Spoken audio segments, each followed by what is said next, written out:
Cuando se le preguntó al jefe de gabinete de la Nación, Santiago Cafiero, sobre si era un desdoblamiento la instalación de un dólar turista, que ahora se sabe que es del 30% confirmado por el propio jefe de gabinete de la Nación, él dijo que en realidad se estaban tomando medidas excepcionales ante situaciones excepcionales, pero no era un desdoblamiento de este dólar, que también fue implementado en otra época, Julia Estrada. Yo lo recuerdo muy bien. ¿Cómo te va? Buenas tardes. ¿Cómo estás? Buenas tardes, María Belén. Esto es para la gente que viaja al exterior, obviamente, que realiza compras y también, bueno, compra pasajes y realiza compras con tarjeta de crédito. Sí, hay una diferencia muy relevante con lo que había antes. Antes había un recargo que se podía descontar de ganancias. Claro, sí, me acuerdo, sí. Esto es un impuesto que va a entrar en la Ley de Solidaridad y Reactivación Económica, que se va a enviar al Congreso, y por ende, al ser aprobado por el Congreso, tiene otro carácter, tiene un carácter de ley, y eso no permitiría el descuento vía ganancia. Claro. Esto no es menor, porque había una lógica que de hecho fue detectada por las cifras ya por el año 2014-2015, de los sectores más pudientes ya estaban aceitando el mecanismo de devolución, con lo cual finalmente ese 35% que se recargaba en tarjetas, consumo de tarjetas, siempre se terminaba recuperando. Claro, cuando era Acá presidenta Cristina Fernández de Kirchner, es verdad, tenés razón con lo que estás diciendo y eso es una diferencia. Ahora, habla también de temporalidad, porque si es una ley, está dentro de la misma y se logra la sanción del proyecto que se va a enviar mañana al Congreso de la Nación, digamos, va a expirar en el momento que también expire la ley, ¿no es cierto?, con su contenido completo. Digo, porque a veces se prorroga, ¿viste? No sé cuánto tiempo tendrá de vigencia esta ley que está contemplada. Bueno, habrá que ver el texto. Yo diría que Sí. en todo caso tendría que ser derogada por el Congreso eventualmente, si es que no tiene una fecha de expiración. Lo que sí queda claro es que es básicamente un desdoblamiento, es decir, son dos tipos de cambio diferentes. Una cosa es el tipo de cambio para ahorro o para importador, para exportador, es decir, para la cuestión comercial, y otra cosa es el tipo de cambio turista. Entonces lo que hay es directamente otro dólar para quienes tengan la posibilidad en un país tan desigual de viajar, de comprar pasajes, de tener consumos en el exterior. Es encarecer una cuenta por la cual se van muchos dólares y por ende desincentivar en algún punto tanta salida de dólares la cuenta del turismo en el exterior. ¿Cuánto recaudarían a propósito de este dólar con un 30% para el turismo? Bueno, es que en realidad no es en términos de dólares no hay una recaudación en dólares, en todo caso es fiscal. Eso dependerá de la cantidad de personas que eventualmente viajen, con lo cual es más bien algo que se va a ir viendo sobre la marcha, de acuerdo a qué impacto tiene este impuesto en materia de desincentivo. Sí. ¿No? Así que ¿Qué viabilidad va a tener la sanción en el Congreso del proyecto de ley? ¿Cuál será o se atisba será el comportamiento de la oposición en el tratamiento parlamentario de algo que es mucho más amplio, que atiende a emergencia económica, social, sanitaria? Y te llevo, digamos, a otros temas, Juli, más allá de este en particular. Sí. Bueno, a ver, en relación a el comportamiento de la oposición, la mayor resistencia la estamos viendo con respecto a las retenciones, que me parece que han reabierto un debate, no con la misma virulencia que tuvo en otros momentos de la historia argentina, pero sí han reabierto un debate respecto de si corresponde o no corresponde que el excedente del agro sea apropiado por el Estado y luego repartido, que en realidad no es el excedente en su conjunto, sino que es una porción, ¿no? Es 30% para la soja, la alícuota, y de 9 a 12% para otros rubros.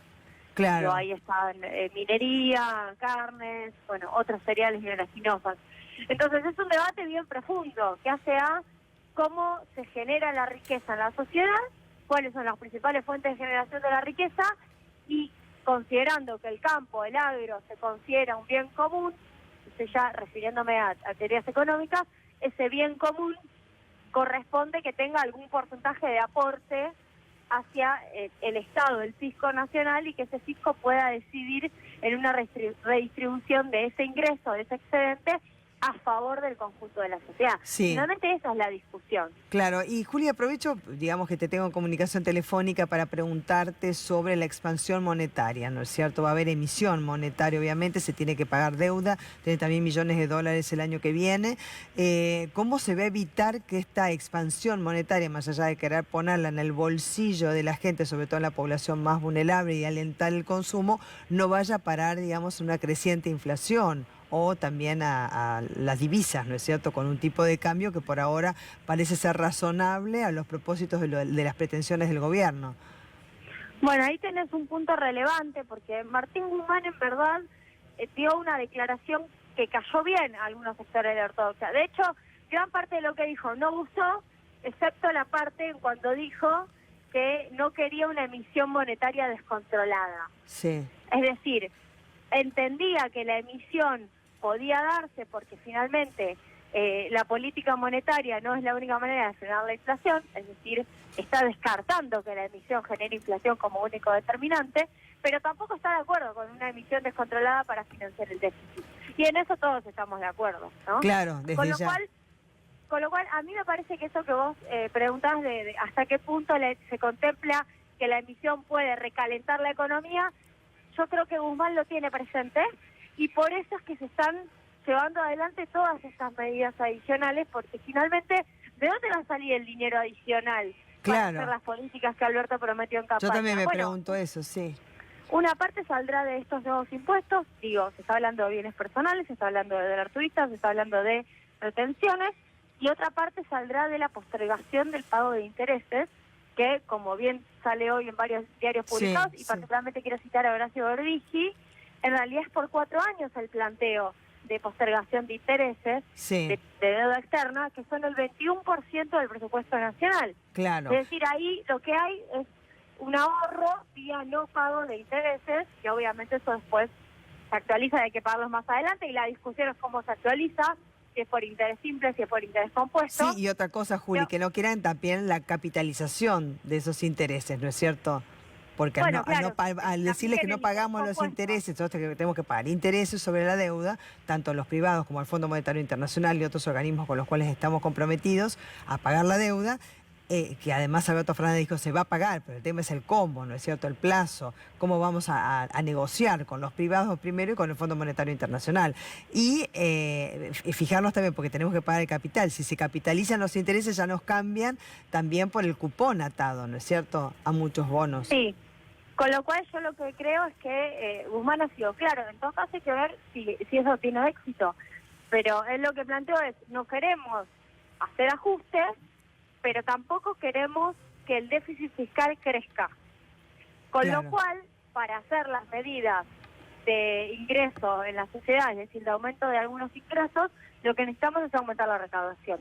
Entonces, la emisión va acompañada de esa recaudación adicional, no es que es una emisión ficticia. Claro. Parece que de eso se trata la comprensión del programa y no es una emisión descontrolada. Al menos habrá que ver eso en el día a día, ¿no? Por supuesto. Según el éxito que tenga este programa, esta ley en el Congreso. Claro. Juli Estrada, muchísimas gracias como siempre. Gracias a vos. ¿Estás en Rosario? No, ahora estoy en Capital. Estás en Buenos Aires, bueno, gracias. Siempre me preguntas lo mismo. Sí, porque a veces estás por allá, gracias, chao. Un abrazo. Abrazo.